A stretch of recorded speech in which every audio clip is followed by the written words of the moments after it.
Assalamualaikum warahmatullahi wabarakatuh. Ashama hordoftoonni peejii kiyyaalatti argamtan hundi keessanuu bakka jirtanitti nagaa afrahmanne rabbii isin qaqqabu isiniin jecha. Akkasuma har'a barnoota xiqqoo takkan isinii qabadhee dhufe an abdiidha.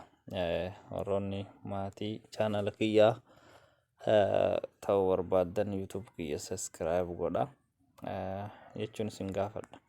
Kanaaf walumaa galattiin barnoonni har'aan tanaa ani isin barsiisuu deemu maali jechuun keessan tariitiin oolu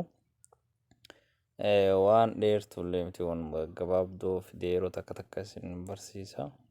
Kanaaf YouTube kiyya subscribe like share naa godha. Akkuma barnoonni kiyya har'aan tanaa maali akkaataa warroonni imoon keessan isin jalaa xalafamee jiru yookaan takkii dammoo namni ofirratti hawwalee yookaan dammoo namni isin jala seenee fayyadamu jiru akkaataa kamiin beekuu dandeenya nama kanammoo jechuudhaaf isin garsiisa haaluma salphaadhaan imoo bira deemtanii barnoota isin jechuudha.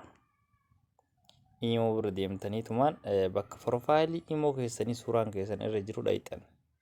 Yeroo achi dhayxan siitingii seentanii siitingii akka tokkoffaarra jirtu kana suuraa gaditti jirtu tana ni tuqaastan al tokko. Tuqaastanii yoo tuqaastan ammas tokkoffaarra ka jiru imoo akkaawunti siitingii jedhu kana tuqaastan. Yeroo akkas tuqaastan kana change phone numberii bakka jedhu ni jira, change name jedhu ni jira. Achirra kuttanii private account oonii kadhu ni jira. Bakka manager divist jedhu kana bakka akirarra delete imo account bakka jedhu osoo hin taane achi olitti ka jiru jalarraa olitti ka jiru barreeffama tokko lama sadaffaarra ka jiru jechuudha. Gubbaarraa gadammootu iyyuu tokko lama sadii afuraffaarra ka jiru dhiifama ingiliffaan hedduu hin dandeenyeefi manager ka jedhu kanarratti tuqaastan. Isarratti tuqaastanii yoo akkatti online ka jedhu amma kiyya Saudi Arabiyaa online kunoo jedhee raayitii takkanaa kennee jira.